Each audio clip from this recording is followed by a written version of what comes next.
up, guys and ghouls, and welcome to another episode of Fright Mike. I'm Liz. I'm Sam. And today we're starting a whole new month. A whole new chapter. One that we couldn't just keep in one part, so this is part one of our found footage month. There's too many good found footage movies. We can't just do one month. No, we can't. Absolutely not. So, this is part one. Part two coming soon. TBD. Yeah. In the future. But we wanted to start with a few gems that we love, know and love. Yes. And coming out of spooky season, I feel like these are the essentials? We're coming into mashed potato season. That's right. That's right. And, I don't know. Yeah, like found footage. Yeah. It's November. Has nothing to do with the holidays. Well, that's not fair. Because, you know, when you're with your family in the 90s, there was all those, you know, home videos. That's true. Everyone's recording everybody. Everyone thinks they're a rock star. Like they're the important. Giant cam, what were they called? They weren't camcorders. Yeah. Camcorders, but like before camcorders, like the ones that you put over your shoulder. Like the ones the fucking 70s film crews have. Yes. Like the news crews. Yes. Oh my god. Like the one from Summer of 84. Yeah. Yeah. I don't know what those are called, but I'm that years old. Exactly. But I remember them. Yes. Yeah. And those random home videos. I feel like we talked about this already. But like the random home videos that you find. Exactly. With like random shit played over them. Yes. Like home videos. And then there's like a game show in between that's recorded. My mom, she did. Oh my god. We would record all these things at her house. And there was one movie that we loved as children. And halfway through the movie, it cuts to live from New York. It's Saturday night. Some random episode. Sean Hayes from Will and Grace was hosting.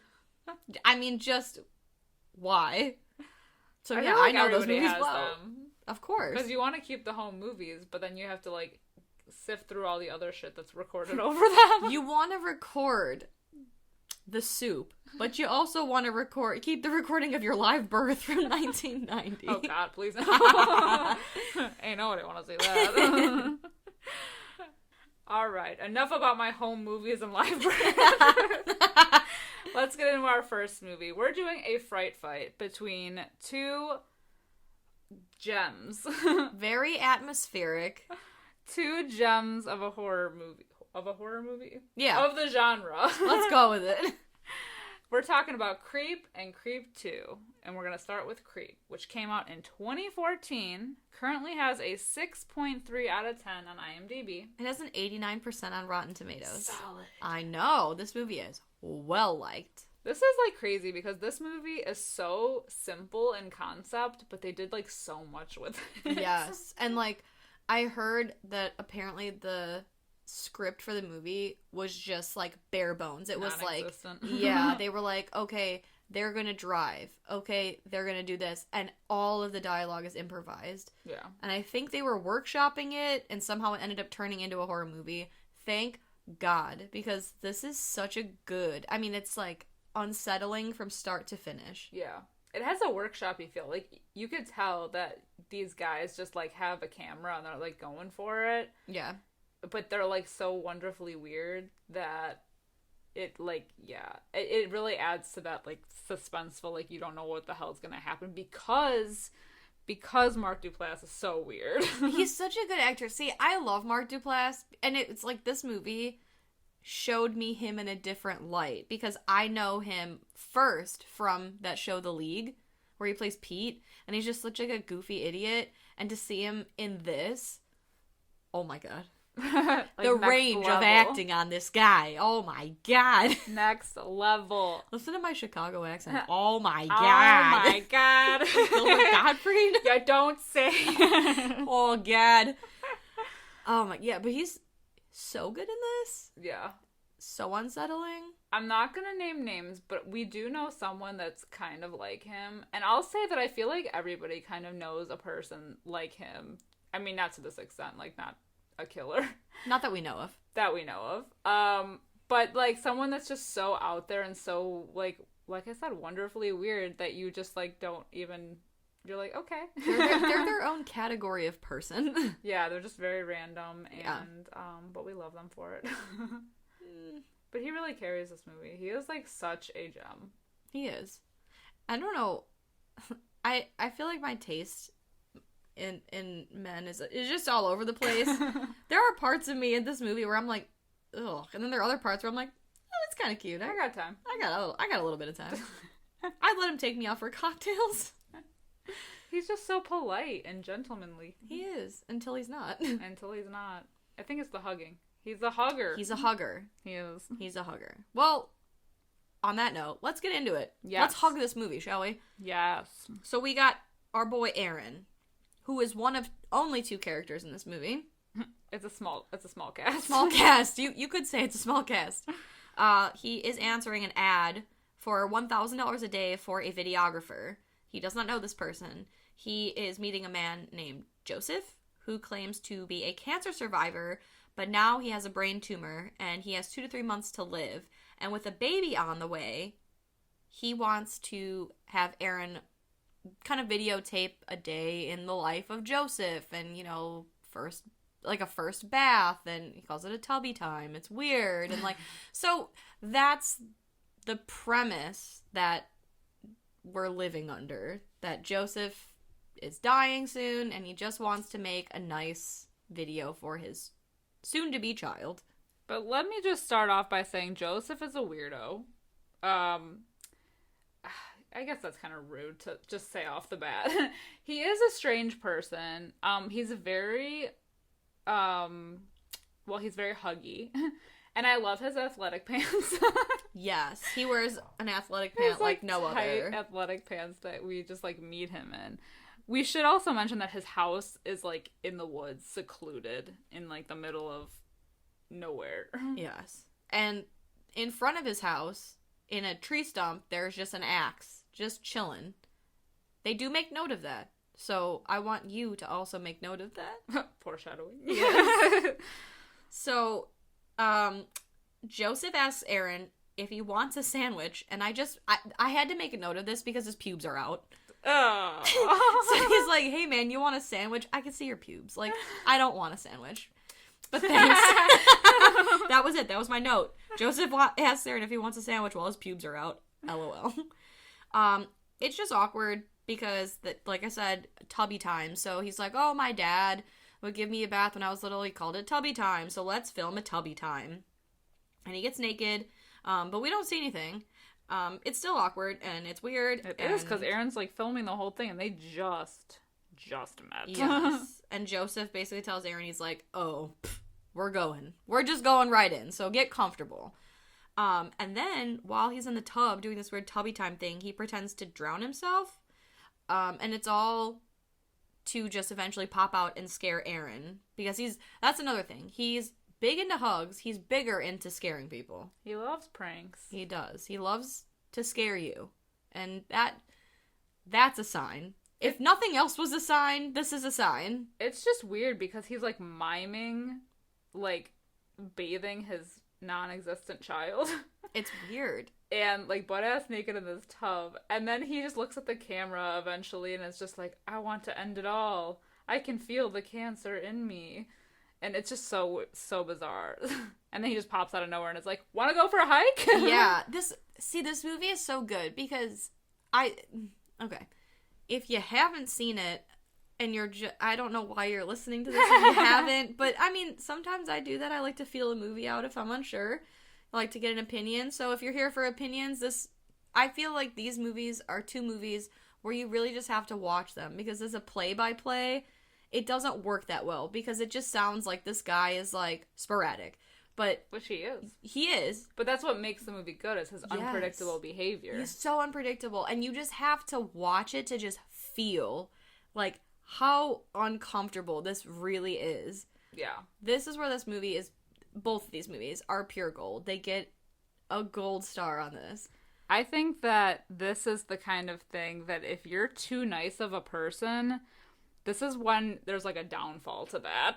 Yeah. When you're too polite of a person, like, if you're in danger, or you, like, sense that there's danger, but you're too nice of a person to be like, to walk away, this is like the outcome. Yes, this is where you go bye-bye. The true terror. Yes. Speaking of true terror, this is where we meet Peach Fuzz. Peach Fuzz is a wolf mask that Joseph owns. Supposedly it was his dad. There's a whole song and dance that goes with Peach Fuzz that I don't know. I'm not going to sing it for you here, so, but you know it. You know it if you know it. He's out there. He's out there. He's something like, I'm as friendly, like, something's scary as a wolf, but I'm as friendly as a rabbit, or, I don't know, some stupid shit. So, like you said, he's like, you want to go for a hike? So, they're on the trail. Joseph runs away and jumps out and scares Aaron, like he likes to do. And then he's like, oh, you almost had a near-death experience. It's incredible, right? You look like you wanted to kill me. There's a Peach Fuzz inside you yet. Weird. Weirdo. You're weird. Yes. You are weird. You are being weird. And I feel like this is at the point where he behaves even more strangely as, like, the night goes. Because then he starts talking about, like, was there any part of you that thought that maybe you were in danger or something upon approaching my house? Because of the axe. Yeah, because of the axe. He's like, did you see the axe? Like, did you think there was a little bit, like, did a little bit of you think that there was a chance I would have killed you with that axe? And he was like, well, I do now. Right, well, shit, if I didn't then, I definitely do now. And then it starts to take a romantic turn.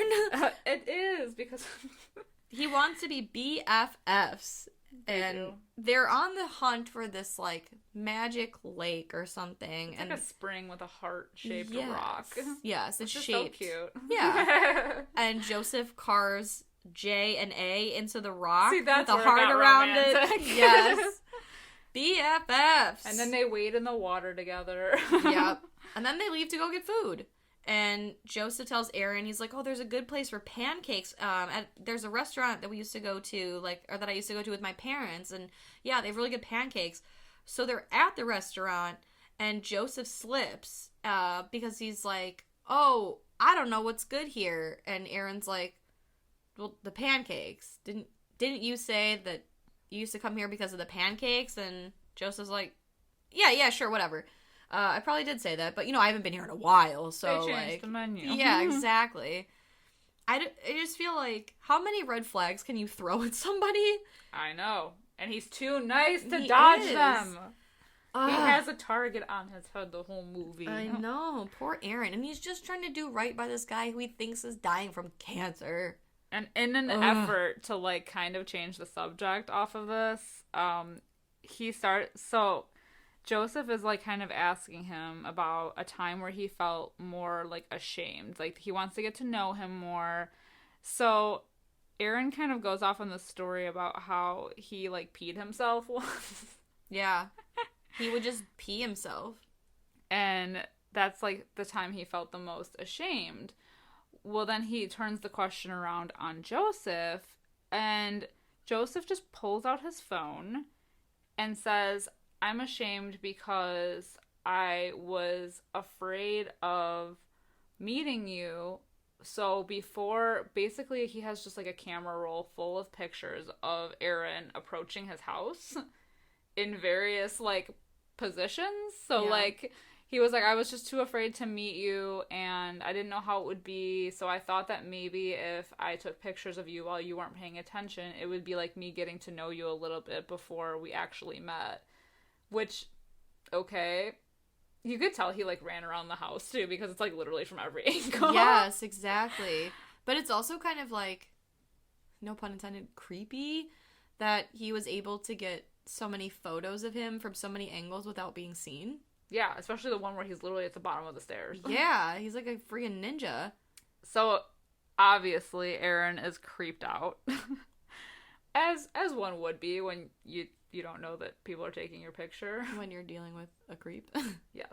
It's not like those nights at the bar where people are taking your picture. Oh my in an God. Unflattering way. But yeah, it's just strange. So Aaron is obviously like a little weirded out by this. But Joseph does apologize and says that, he's ashamed of his actions. Which then leads them into, they're going back to Joseph's house where Aaron's car is parked. and it's dark now, and Joseph is trying to convince Aaron to come in. Oh, just one drink, just one drink. And this is such a cool, like, shot, because I think it's the cover of the movie, too. So, when like, he's at the top of the stairs with the lighting. Exactly, the backlight. So you can't see Joseph's face, you only see his outline, so it's like, you know, I'm not even gonna read into it, but you could read into it for yourself. But it's just a cool shot. So, like, he's like, oh, come on, like, just one drink. So, he convinces him, so Aaron does. He's like, okay, yeah, sure. And, too nice. Again, too nice. Too nice. And when Aaron enters the house, Joseph scares him. I mean, at this point, Aaron should be used to it. I don't know why he keeps getting scared. And then while they're inside, they have this really weird conversation about money. And Joseph says that he has, like, a ton of money and he wants to give back. And, you know, it's like this really weird thing where he's like, oh, I put a check in your boot. And Aaron goes to look for it. And he's like, I'm just kidding, I didn't. But the fact that you looked to see means that you need money. So you should take my money. Like, it's so weird. Yeah, and he has some, like, personal questions. But he ends up... Aaron goes to leave because, you know, he just chugs the drink. And he's trying to leave. But Joseph kind of stops him because he clearly does not want him to leave. So he's just trying to, like, beat around the bush by being like... I have to confess something to you. Oh my god, this was so... I mean, the whole movie is weird, but this is the epitome. This was so weird. So he's like, but this is only for you, not for the camera. So you have to turn the camera off, which he does, but he leaves the microphone on for. Oh. So basically, we hear audio of Joseph saying that he found his wife looking at animal porn on their computer. So he told her he was going into work one day, went to the store, bought a wolf mask, because this is the whole thing. He's like, I lied about peach fuzz. So he buys this wolf mask. Then he breaks into his own house, ties his wife up, like, has sex with her. Ravenous sex with her, and leaves. And the next day... he asks, like, oh, what did you do last night? And she said nothing. And he's like, we never spoke of it. And he's like, I'd never seen her so happy. And it was just so weird. And then he goes, Aaron, I raped my own wife. Essentially.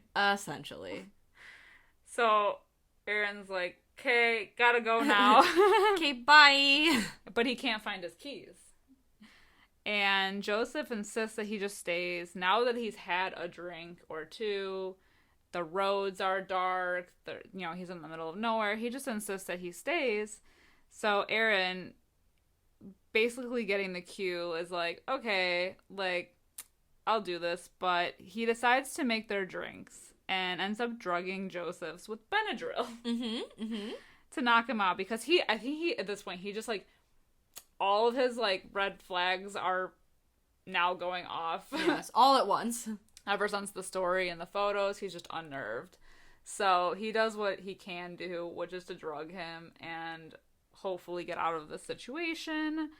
So Joseph ends up falling asleep, and we see, like, Aaron kind of puts the camera down, and he's going through his pockets, and while he's doing that, Joseph's phone goes off, and quickly Aaron kind of scrambles and answers it. And we find out that it's Angela, Joseph's, quotation marks, wife. Yes. He said it was his wife earlier, his wife Angela, who's expecting a baby. However, in this phone call, we find out Angela is not his wife. It is his sister. And she's like, who is this? And, you know, so they have this conversation, and she basically is like, Aaron, you need to just leave.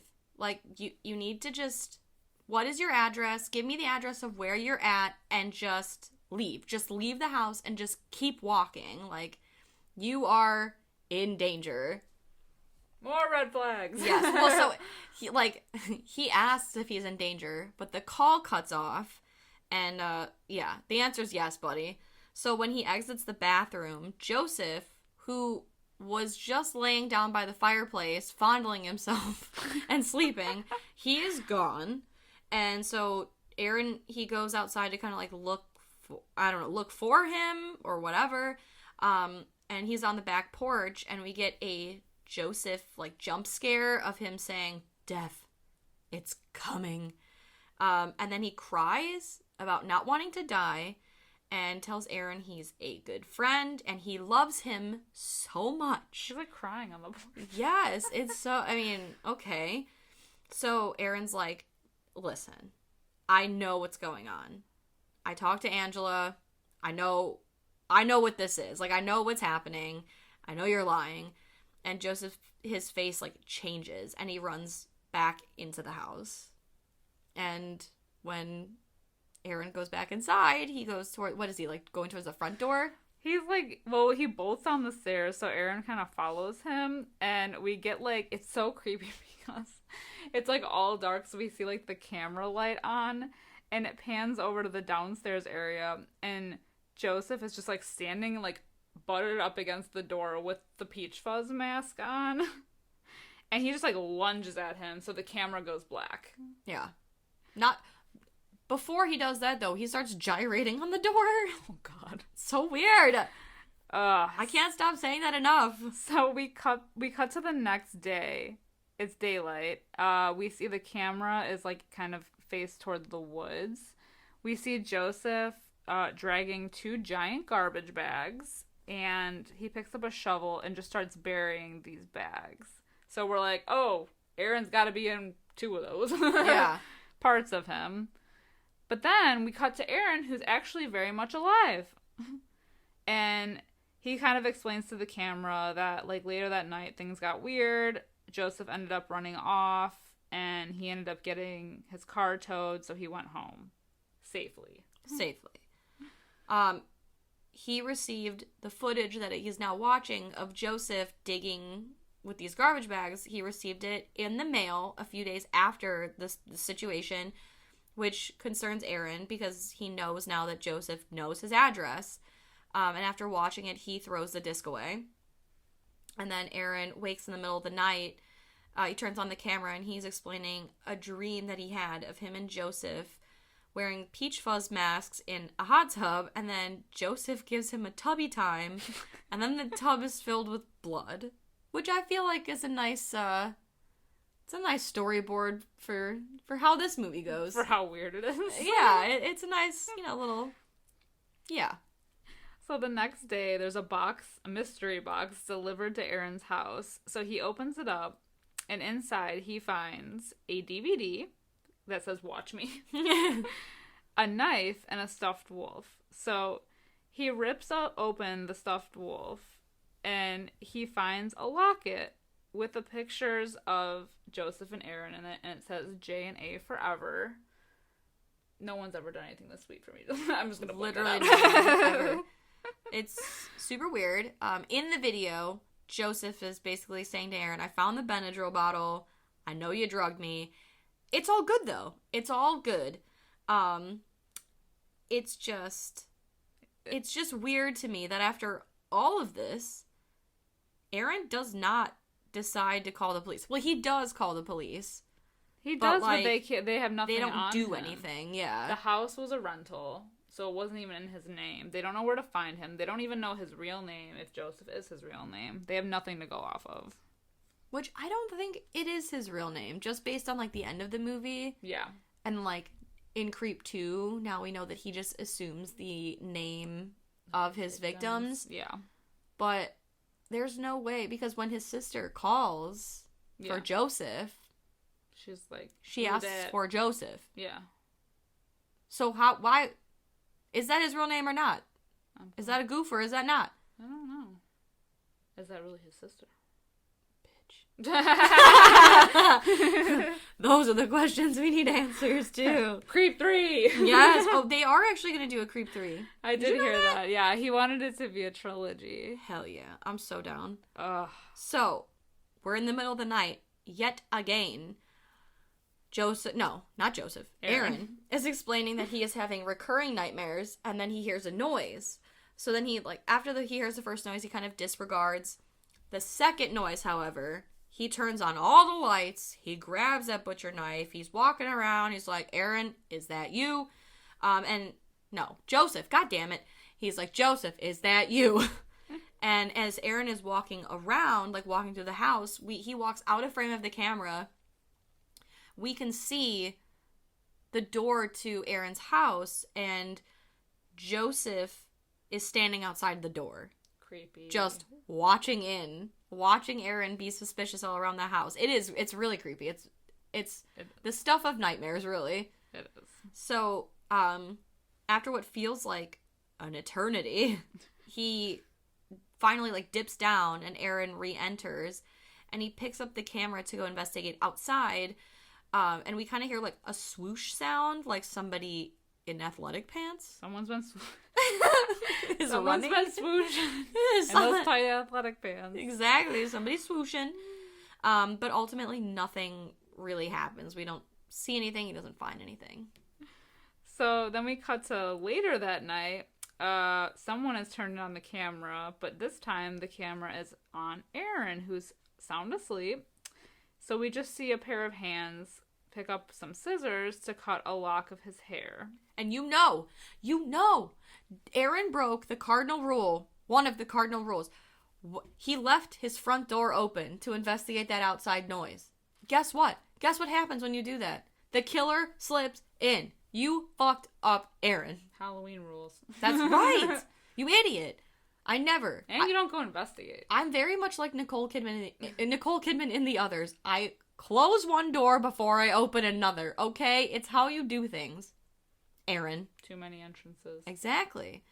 So, in my opinion, Aaron asked for it, but that's fine. So, Aaron says to the camera that the last few days have been pretty normal until he woke up and found the screen next to where he sleeps cut open and another disc that says, "For Aaron." And on the disc, Joseph explains that his heart is broken by finding the locket that he gave him in the trash and says, "I had inappropriate thoughts about what I wanted to do to you." Okay. And asks Aaron to meet him at Lake Gregory or I don't know, something, which he's happy to point out is a public place, so he can explain the truth of everything to him because he's sad and lonely and needs a friend, and Aaron is his only chance of that. So he's very like, I know this is weird, you're probably super suspicious of me, but don't worry, it's a very public place, we'll just talk it out. And I don't know why. Because you know what? I know why. Because Aaron is a simple person with a good heart. He's too good. He goes, and I don't know why he, like, plays these games. He is, like, literally a victim. He is. How can we help you if you don't help yourself, Quite Aaron? Literally a victim from day one. So Aaron sets up a shot. Like, it's on, like, you can see in the background there is a bench by a lake, and we hear him say into the camera, like, all right, Joseph, you got me here. Just know, I'm filming this, and my phone is set for 911 on speed dial. And then he walks to the bench and sits down. And looks longingly into the distance. I mean, it is a beautiful scene. The air looks crisp. The lake is shiny. He has no idea of the impending doom quite literally lurking behind him. And the impending doom is Joseph in a trench coat. Yeah. He pulls kind out... of sexy. One of those streaker styles. Yes. He comes up behind him. Aaron's still not paying attention. Puts the Peach Fuzz wolf mask on. Pulls out an axe and just nails him right in the head with it. And you hear just the thud. The crunch. It's so sick. Every time I watch it, I'm just like, oh. I do notice there is no blood splatter, which wasn't in the budget. Yeah, really. You know, but I mean, hey, the crunch was enough for me. The crunch was definitely more than enough. It's disgusting. So anyway, R.I.P. Aaron, you had it coming the whole time. You did. You had a good heart, but not a good head. No. So the tape then pauses, and we find out that we were actually watching along with Joseph who is now speaking to Aaron, like, posthumously, essentially. He's saying, like lamenting. Yes. And he's like, every time basically Aaron is like, Joseph says, every time I watch it, it gets better. But why didn't you turn around? Because you believed I was good, no matter what I did to you, and that's why you'll always be my favorite of them all. Of them all. And then the video concludes. So, like, basically after he says, you're my favorite of them all, we see that Joseph has a hefty collection of tapes and DVDs, all with, like, names of his victims. So he's been at this for quite some time. And basically the movie concludes with Joseph answering a call as Bill, and he's setting up another meeting as he puts Aaron's tape away in his collection. Damn. Yeah. That was some shit. That crunch. Oh my god. I can never get over the crunch. Though. I can't get over the crunch. This movie is so crazy. It's like a dark comedy. It is a dark comedy. It's a dark comedy that was unexpected. I laughed. I didn't cry, but I cringed. I cringed, yeah. Mm-hmm. Only because it's like a socially awkward nightmare. It is. I feel like my skin is crawling the whole time just from, like, secondhand cringe, you know? Like, yeah. Get out of there, dude. Get out of there. That's literally what it is. I think it's, like, more than anything, it's a horror movie for socially awkward people. It is. Like myself. Oh, God. Because it's, like, one of those situations where, like you said, if you're too nice of a person, by the time your red flags go off, you're already too late. It's too late. But, like, also, there are just weird people, like that guy that we know. Yeah. That's similar to this guy.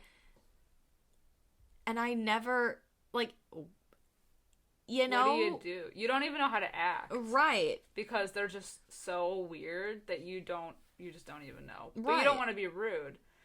The same feeling I get watching this movie, not to, like, the extreme of it, was, so, okay, like in Mother. Mm-hmm. How, you know, it starts off with, like, that feeling of, like, oh, these people are really rude, and they're just, like, but you want to be nice, you know, like, the people that go into their home to, like, kind of invade, you know, they're just kind of, like, rude people that are very just, like, in your face and whatever, and she's just trying to be, like, polite, and it gradually gets, like, to that crazy point. Mm-hmm. Well, this isn't that extreme, but it's like the same idea. Yeah. Where you're just like, you're too nice, and because of that, you're you're asking take for advantage it. of that. Yes, they walk all over you. But the thing that makes this movie is that it's, like, so plausible to me. Yeah. Because I, like, feel like I know people like this. We not do. Like serial killers, hopefully not, but, like, the fact that, you know, that's what makes it so hard, because weirdos. the whole time you're watching this, you're like, there's an axe in his front yard, and then he says, was there a part of you that thought that I would kill you with that axe? And then in the end, he did kill him with that axe. right. But he's so, like, awkward, but then you're trying to be nice, and he's not doing anything that's, like, for the most part, yeah, like, you would never think, like, oh, I'm in danger. But also, there's so many weird things that you'd think, like, this could lead to danger, but we know people like that, and I never, like, you know, you feel awkward, but I never had those flags go off, like, oh, I'm in danger. Yeah. So, can he be fully to blame?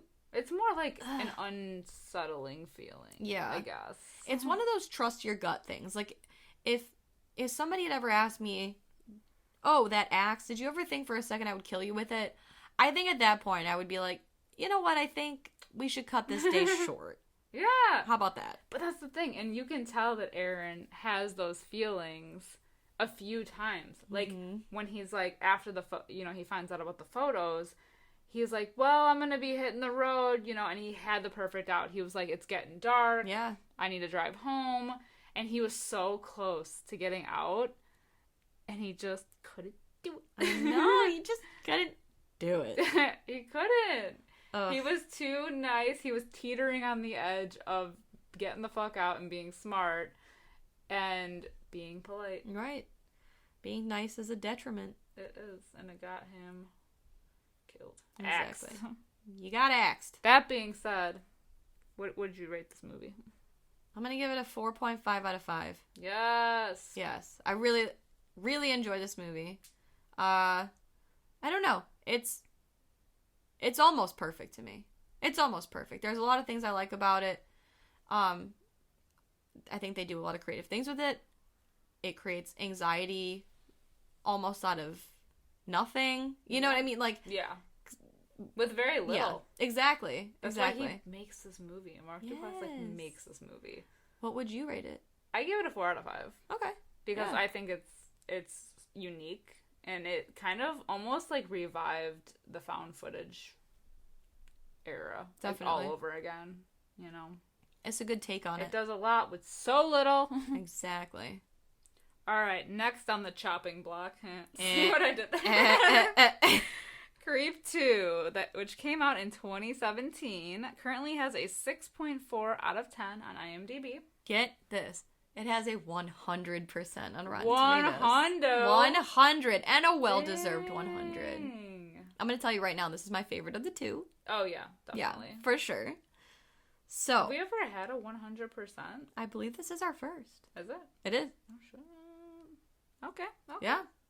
So, here we go. This is it. Our lovely Joseph is back again. But this time, he took on the name of his victim from the previous movie, Aaron. Yes, which is going to be very confusing. So Joseph is Aaron. Yes.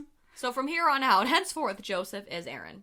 Mark Duplass is Aaron. Luckily, there's still a very small cast of just Aaron. And we meet our new potential victim, Sarah. Yes.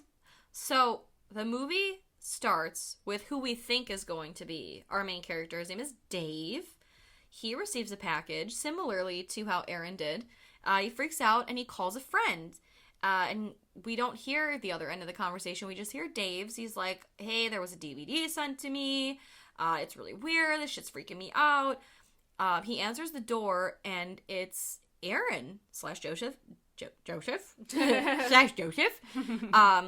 Yeah, so Dave shows him what he received and Aaron says, oh, someone sent you a stuffed wolf? Weird. And there is the whole way we're seeing this is it's still found footage. There's a camera inside of the wolf, and that's how the shot is being, or like the scene is being shot. He tells Dave to call the police. Dave offers a drink. He gets a beer, and while Dave is up getting a beer, we get Aaron waving to the camera.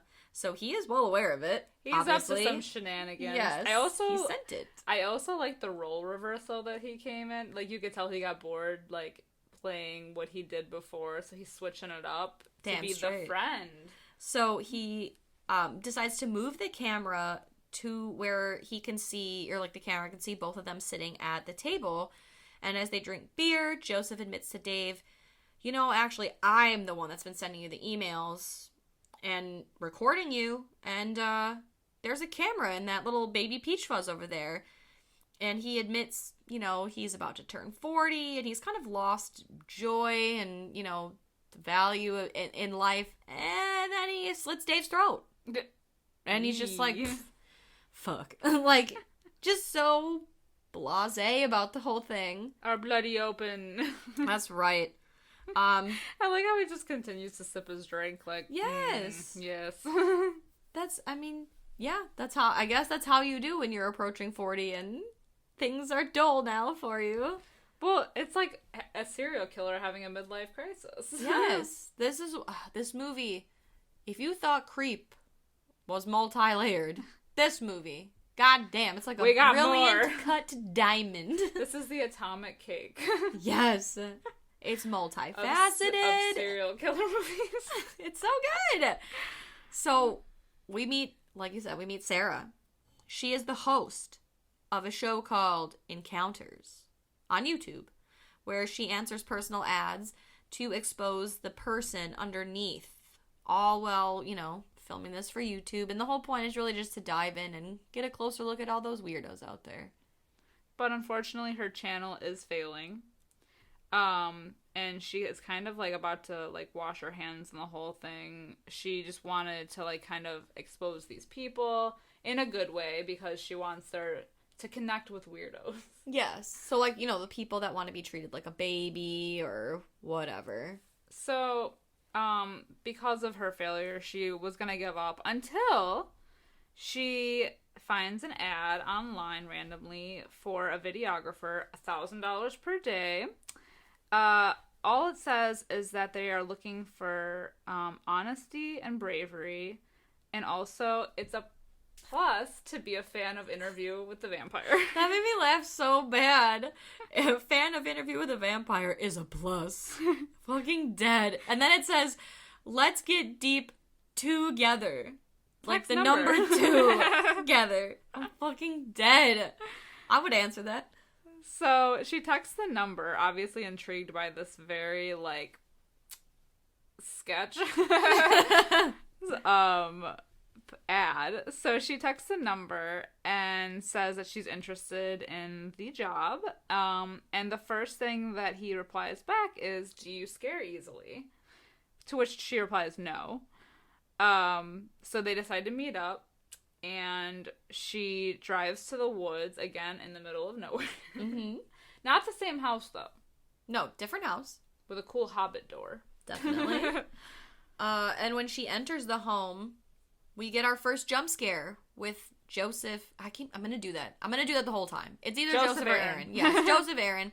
He turns a blender on, but she does not scare. And he looks very different now to how we saw in the open. Rough. He's looking crazy. He has a full beard stash. He has a ponytail, and yeah, and he's going by Aaron. So he's a whole new man. He has a patchy beard, which, you know, we'll get to, but she asks like what his story is, and he's like, well, I'm a serial killer, but yeah, he says he's a serial killer, but prefers the term killer? Yeah. Something like that. He's killed 39 people. He loves it. But since he's turning 40, he's getting, and I quote, midlifey. I've been midlifey since I was 19, so I get it. We're still midlifey. Yes. We're not even midlifey. That's right. But he's lost himself. Yeah. And he wants to create a documentary on him essentially being this prolific serial killer that nobody knows about. Yeah. And he won't kill her. He says, I need you to make this piece of art for me. And he promises not to kill her because that would be counterproductive, as he says. Yes. And he wants to reveal himself. So, wanting these views for her channel, she agrees. She doesn't really truly, at this point, believe he's a serial killer. He also, I must point out, he says he's not going to kill her for 24 hours. That's true. He does say for 24 hours. Mm-hmm. So she agrees to this.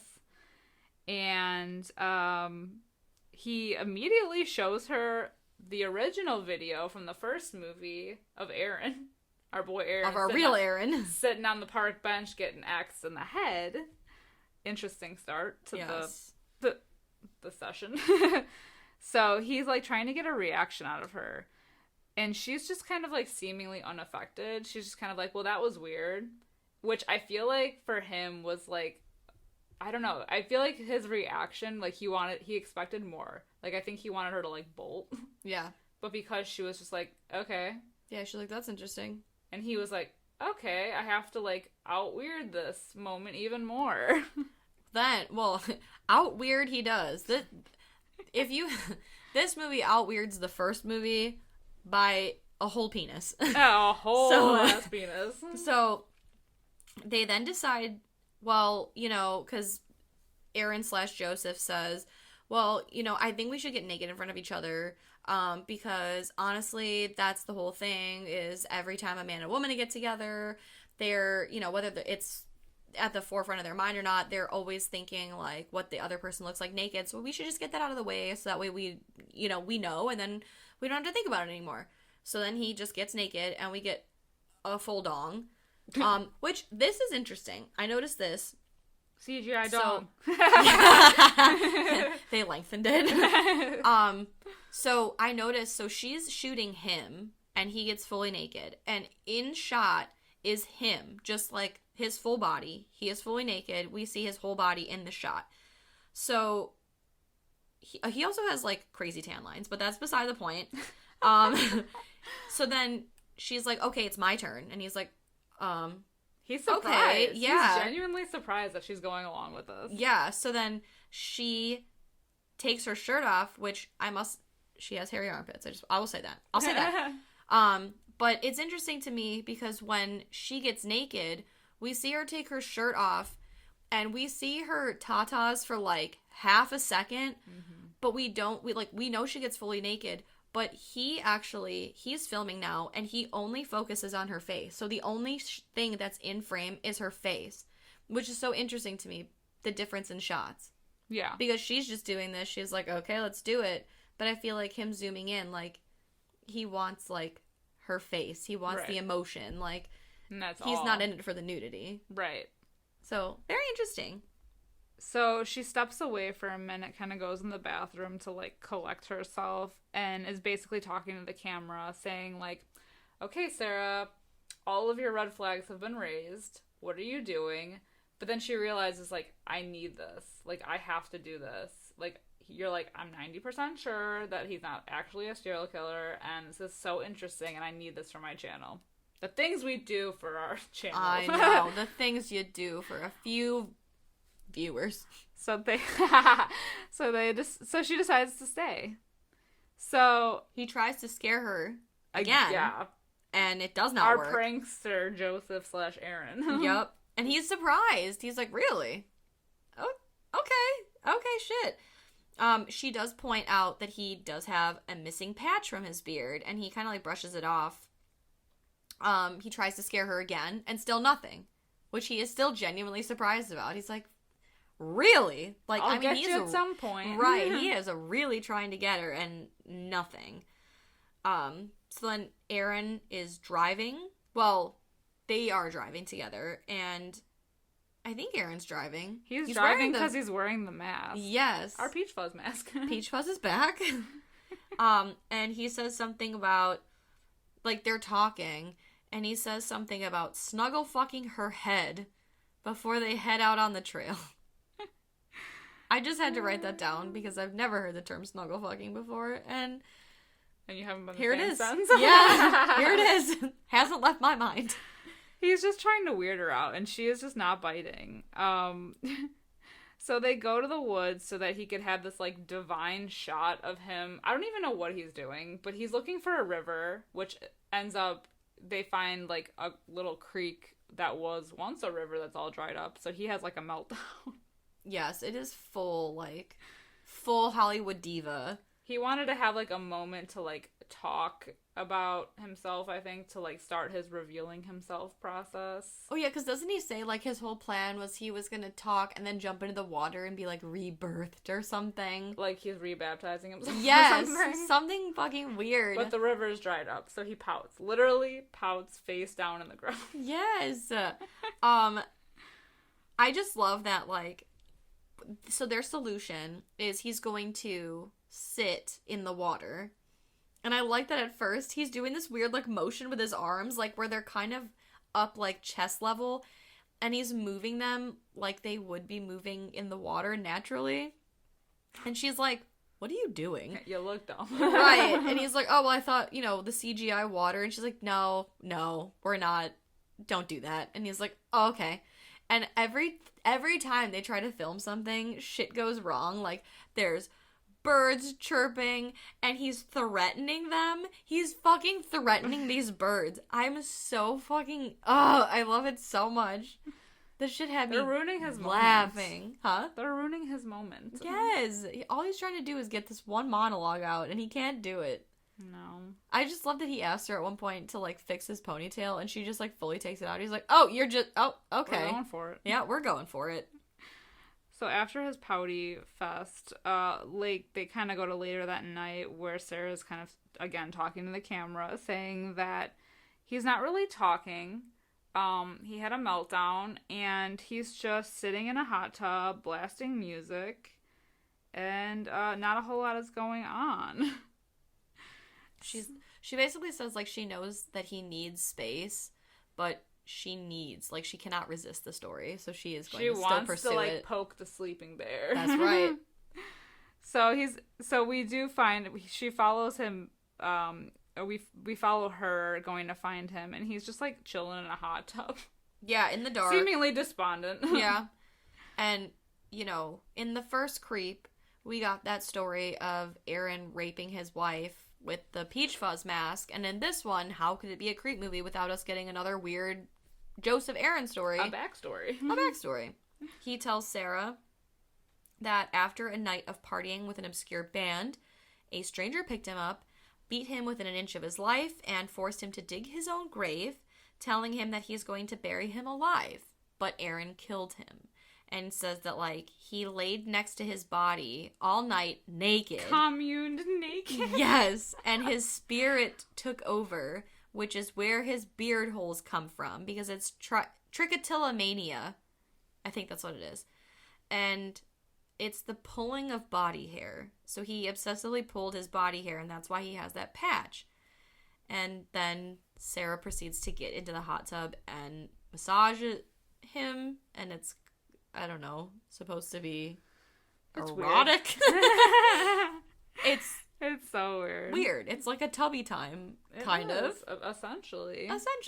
So she gets out, says she's gonna go shower. So now he takes the camera while she's in the shower, and he gets like, it's like he's trying to like mess with her. So he goes into the bathroom. Now at this point, I'm like, okay. Like, the first time I'm seeing this, I'm like, is he actually trying to, like, psycho her? Yeah.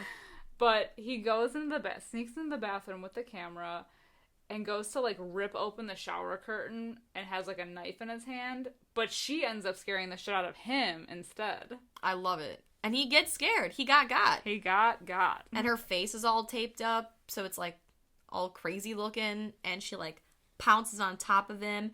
And, she asks how he feels, and he screams, and then she screams, so then they're screaming in each other's faces. And it's a great time. They're getting along. They're getting along just fine.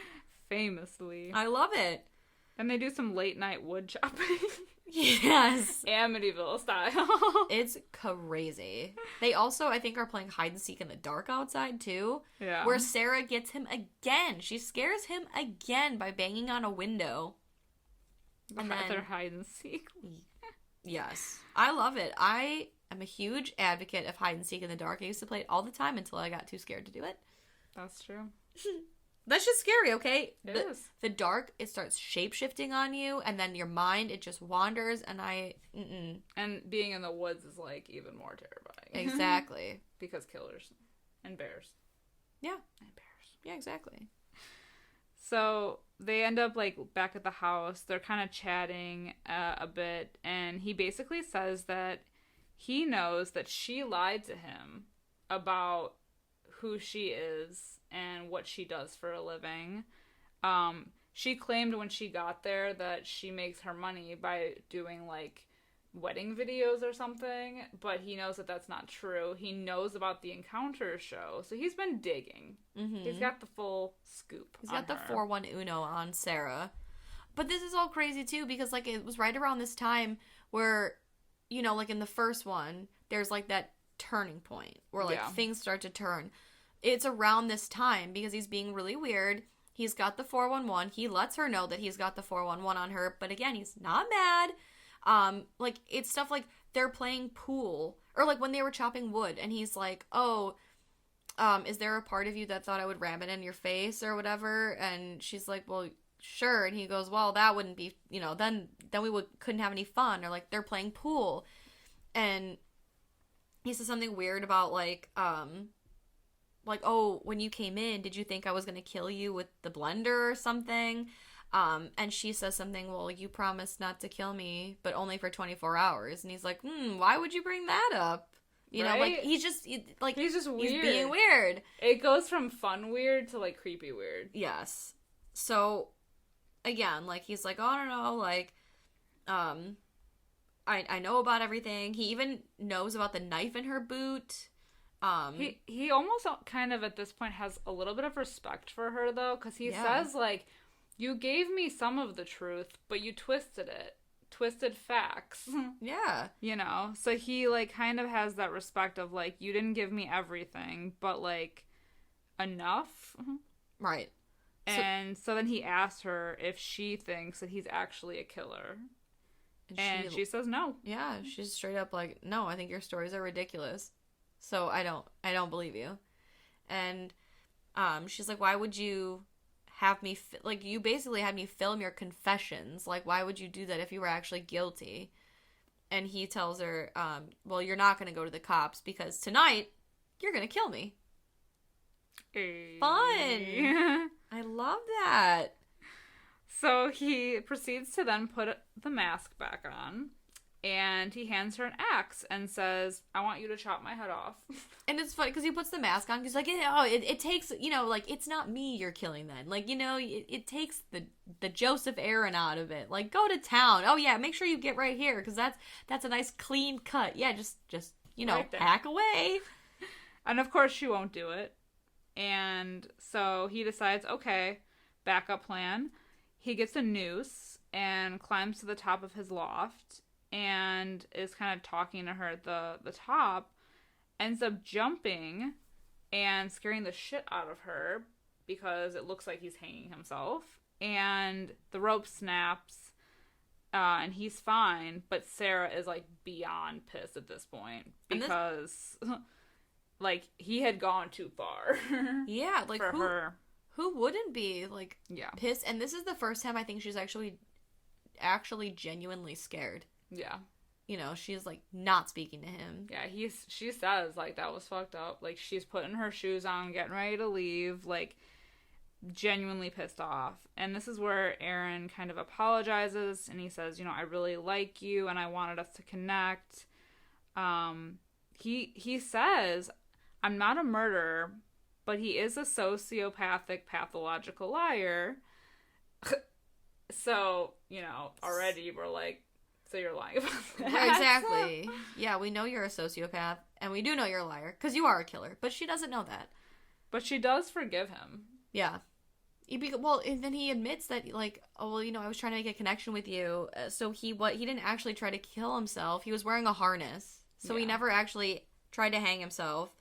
But yeah, Frank so like gone too far. Yeah, he basically was like, I'm trying to connect with you, and I'm just trying to give you the best episode of encounters that you've ever had, and that kind of like helps her calm down a little bit. So they decide to play a game. 2 truths and a lie. Yes, they play this game, and he admits that he's never slept with a woman before. Or even kissed her. Or even kissed a girl. So Sarah offers to be his first kiss. I thought it was so cute, though, because then they kissed, and he was like, that was cool. What a dork. I definitely didn't think that about my first kiss. I was like, that was fucking weird. Yeah, so we then cut to what Aaron says is the climax of this episode. And he takes her to the middle of the woods, says he has a surprise for her. He's like, I want you to, like, close your eyes. And she is like, hell no. Hell no. At least somebody's somewhat intelligent. But he does give her a locket. The same locket that he gave original Aaron in the first movie with the J and A. And I love that he was like, I'm sorry, there's a picture of 2 men in it. Me and another man. Yes, I did not expect to make this connection with you, so that's also why it says J and A, so just disregard for now. So we then pan over, and he's like, I want you to turn around and look at your surprise. So the camera pans over. Now, mind you, it's pitch black out. So the only light that's shown is from the camera. So we pan over, and there's a hole in the ground. A grave that was dug with the shovel right next to it. So then he says, well, when I fell on top of you earlier, I got your knife. So he's holding the knife. So she's unarmed. And I like that he takes the camera and gets her reaction. Yeah. Like, he takes the camera away from her, so now we're seeing from his viewpoint of her face. And her just, like, kind of, like, that oh fuck moment. Exactly. Like, you've gone too far this time. Exactly. So he takes the knife, and he stabs himself. Like 4 times. Like 4 times, like in the stomach. He tells her the plan is that they're gonna stab each other and fall in the grave like Romeo and Juliet. And she's like staring at him like, fuck no. How about that? How about that? Fuck no. He gives her knife back, though. He does. And then she runs, and he chases her, and she disappears. And so he's, like, looking for her. So, again, they're playing hide-and-seek in the dark, but, like, this time for reals. For real, for real. She pops out at him and knocks him down, but unfortunately it is not enough because he gets up and tackles her, and it looks like he stabs her a lot. We hear a squish. Yeah. There's a lot of squish. Several squishes. We don't see it, like, it's obstructed by, like, a log or something, a bush, I don't know. But, yeah, it sounds brutal. Yeah, there's that tussle. And then we cut back to the hole that he dug. And we see Aaron dragging Sarah's body into the hole and throwing her right in. So he climbs out and crawls over to the camera and just kind of says, like, I don't think I'm going to be the one that's going to die tonight. And, you know, he's, like, going on his whole monologue. He's like, I kind of feel bad about it, actually. Yeah, because they were having a good time. But, you know, he's like, I feel like I'm Stella and I got her groove back a little bit. Like, you are an inspiration. What he needed. Yes. But while he's doing that, we see behind him, Sarah is crawling out of the hole. So she is alive and not well, but okay. And she sneaks behind him with a shovel. And very reminiscent of the ending of Creep 1. Whacks. She bashes his head in and she runs. And you see the schwack on the head. And it looks... Well, I mean, it doesn't look like axe in the head painful, but it looks damn near close. There was blood in this time. There was blood. There was a squirt. They upped the squirt. Ew. They upped the budget for a squirt. There was also blood in the beginning, though, with Dave's throat slit. Oh, that's true. They had a 2-part splatter count. They had a blood budget. I love it. And we love a blood budget. Yes. Our kind of like our last little shot is of we see Sarah walking in the streets of the city. She's not holding the camera though. Someone's holding the camera on her. Definitely watching from afar. Watching from afar. So we see them following her. She's sitting in the subway, on the train. She's got her headphones in, but she's just kind of like looking off into like oblivion. Yeah. As you do. And we hear whoever's holding the camera, they're whistling the wolf song, the Peach Fuzz song, you know, like, but I'm as friendly as a rabbit. That whole thing. So we know now. If we didn't know before, we know now it is Aaron Joseph who has the camera. And while he's whistling, she glances, like, first, like, right past him, but then at him. So, like, she makes eye contact with the camera. And as the panic, like, sets in her eyes, the credits roll. Ooh. Crazy. Setting us up for Creep 3. Crazy shit. Oh my god, incredible! The thing is that the first film feels a lot creepier because, like, of the way that he acts. Like, that low-key, like, terror that we were talking about. But in this one, I feel like it gives us a little bit more because it gives us more of, like, his psyche, almost. Like, he still maintains that, like, what will he do next? But it's a little bit more comical, I feel like, in this one. And you get, like, that extra layer of almost, like, a romance that kind of throws the wrench in everything. So it also makes you wonder, okay, he's kind of met his match. Because I love this movie so much because you get a more complicated relationship because now, it's a woman. So there could be feelings involved. And sometimes we do get that vibe that there's feelings involved from both sides. So, like, and she's also kind of acting just as crazy and erratic and sporadic as him. So then, like, I remember the first time I ever watched this, I was thinking to myself, like, oh god, like, is she like him? Like, did he Are they unintentionally turn this around? Right. Is she gonna be the creep?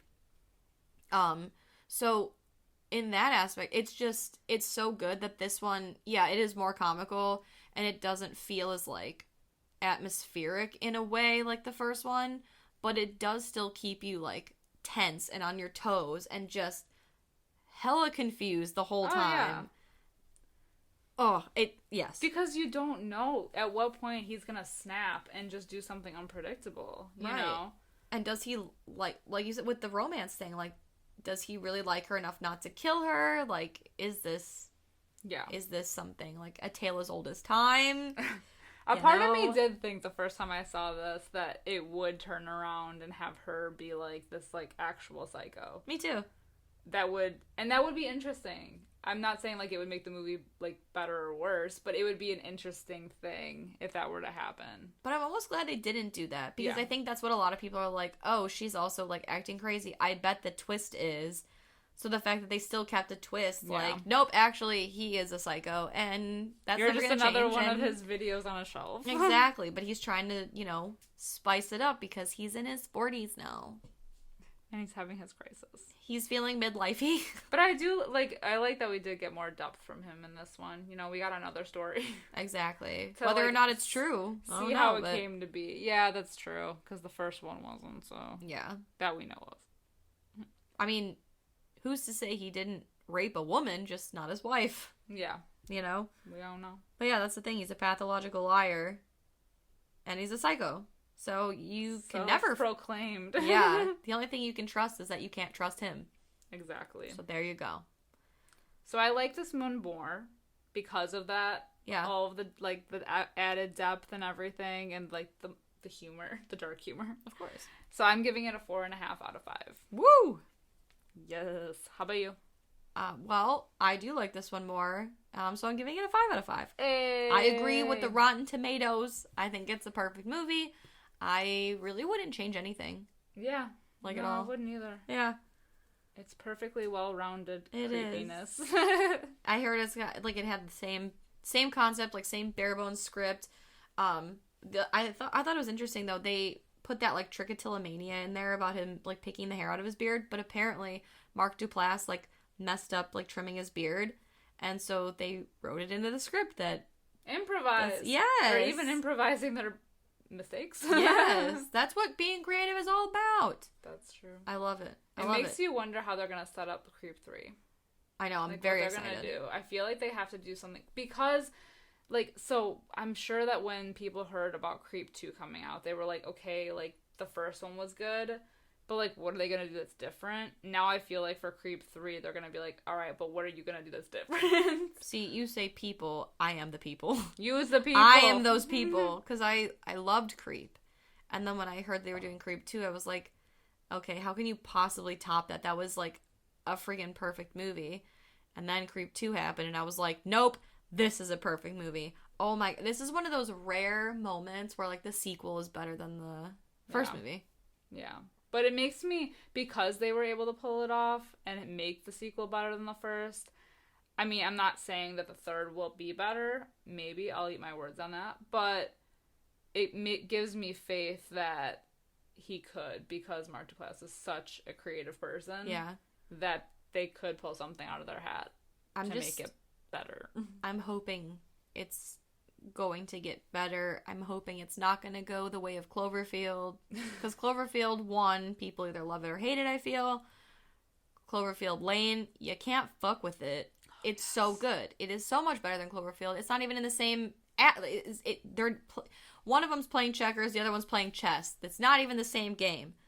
And then the Cloverfield Paradox, why? I didn't even see it. That's just... But I heard it was trash. There's no purpose for it. There's no room for it in my world. My world. That's right. It can get the fuck out of here. So, hopefully, for Joseph, Aaron, possibly Sarah, hopefully it's on the up and up. And I can't wait to see it. All right, creeps. I'm going to go head back to my cabin in the woods. I think I'm going to chase Liz around with an axe. With the bear mask? Or not the bear, the wolf mask. Yeah, I'm going to get my Peach Fuzz mask out. So that's going to do it for us this week here at Fright Mike. But thank you so much for tuning in to another fun episode. Let us know what you think about the Creep series. Do you like it? Do you not? Is found footage your thing? Is that your bag, baby? You can find us on Instagram, Twitter, and Facebook at Fright Mike Podcast. I am very curious to know if you guys are excited for Creep 3 or not, so let us know. Make sure you check out our Patreon too. We are a listener-supported show, so we would appreciate if you did support us. We appreciate your listens. Yes. We do have some fun, exciting things over at our Patreon, so go ahead and check that out at Fright Fight Podcast as well. Is there anything you'd like to add? No. Did I leave anything out? No, creeps. Get out. Get out of here, or I'll chase you with my axe. New episodes drop every Wednesday. So we'll see you guys next week. Until then, I'm Liz. I'm Sam. Rest in peace.